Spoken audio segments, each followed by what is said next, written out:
The established chronology of the Giza Plateau relies on a specific sequence of construction. In the mainstream archaeological consensus, Pharaoh Khufu built the Great Pyramid, and decades later, his son Khafre carved the Great Sphinx. The monument itself lacks original inscriptions securely dating it to Khafre's reign. Its deep erosion channels and distinct proportions continue to fuel the debate regarding its true age. The inventory stele provides a detailed historical account that contradicts this timeline.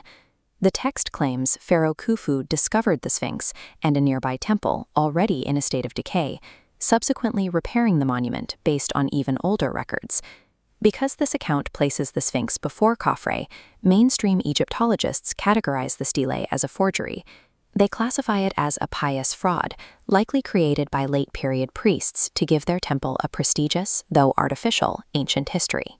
Understanding this artifact requires examining the internal linguistic logic of the hieroglyphs themselves.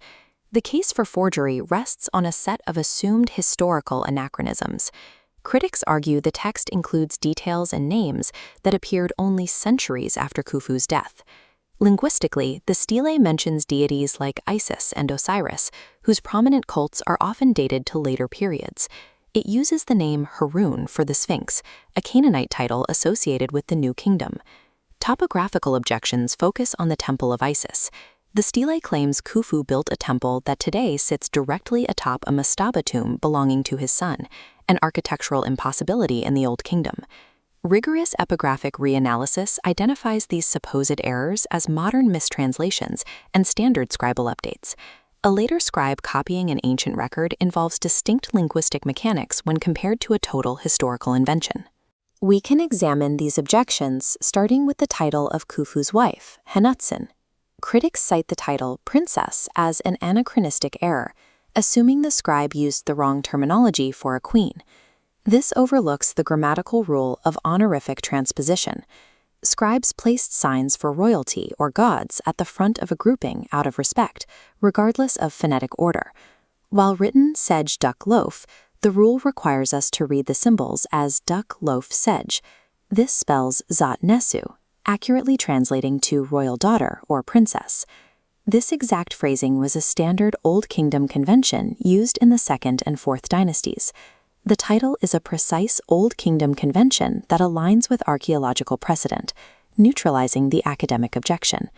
The architectural conflict centers on the Site-era Temple of Isis. Critics note that its current location over a Fourth Dynasty mastaba makes Khufu's claims geographically impossible. This paradox is a product of how modern translators interpret the spatial preposition ergus. Standard translations read it as nearby, forcing the text to refer to the Sayit ruins hundreds of meters up the plateau. The literal meaning is next to, or wall to wall.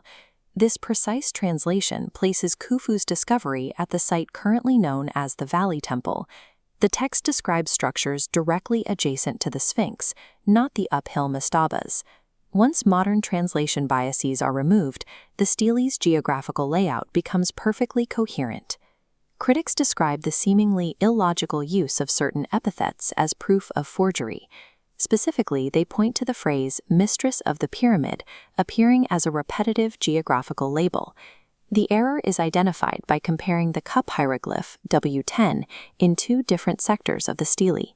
In sector R, the cup sign is accompanied by the V28 twisted rope sign. This complement tells the reader to pronounce the cup as Nwat, meaning mistress. Sector B lacks this V28 sign. Grammatically, the cup sign here cannot be read as mistress. It reads as At, meaning house or tomb chamber. Accurate translation identifies the tomb chamber of Osiris, a location that perfectly matches Campbell's tomb, a deep shaft tomb located directly near the Sphinx. Correcting a single phonetic marker resolves the historical paradox and provides an accurate topographical map. The most significant objection involves the presence of late-period deity names like Isis and Hurrin in an Old Kingdom text. The name Iset, or Isis, traces back to Bubastis oil estates from the early dynastic period. Its phonetic roots were part of the Egyptian language long before Khufu. Ancient scribes regularly updated archaic names to ensure documents remained legible for contemporary audiences. This practice of updating vocabulary explains why later names appear in an older structural narrative. The name Haroun follows a similar logic. Its spelling on the stele incorporates a silent determinative for a lion. This spelling connects the Sphinx to the Memphite concept of Hu, or Annunciation, and Old Kingdom lion cults. It represents a new kingdom rebranding of a domestic, ancient concept. Updating vocabulary was a standard scribal practice. It does not change the underlying historical events documented in the source. The primary objections against the stele dissolve under linguistic scrutiny. The late-period scribal modifications sit as a surface layer over a structural bedrock of Old Kingdom data.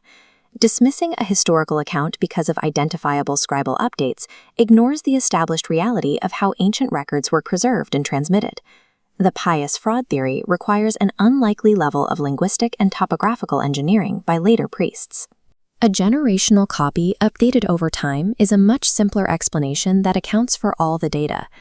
Ancient documents represent authentic events filtered through cultural lenses. Dismissing them for lacking modern perfection ignores the reality of scribal transmission. Reconstructing Giza using the stele's corrected data presents a layout that matches the physical plateau. It places Pharaoh Khufu in a landscape where the Great Sphinx already stands guard over the eastern horizon. The text describes Khufu restoring the adjacent temple structures, providing a historical match for the physical ruins of the Valley Temple. The corrected stele survives as a vital primary source that positions the Great Sphinx as a pre-existing guardian of the plateau.